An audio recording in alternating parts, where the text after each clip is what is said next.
Wood-Mizer started in 1978 when Don Laskowski patented a three-dimensional carving machine. Dan Tekulve, a friend of Don's, saw it, and together they re-engineered the original to function like today's duplicarver.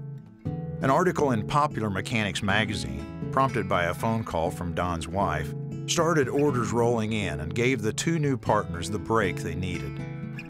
With great vision, these men went on to invent a variety of products that they successfully manufactured and marketed, paving the way for their pinnacle product, a portable sawmill.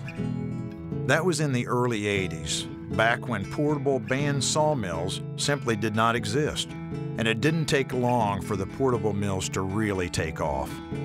When the first Wood-Mizer sawmill was sold in 1982, the Wood-Mizer legacy of trust began, setting Wood-Mizer on the path to becoming the undisputed worldwide leader in portable sawmills.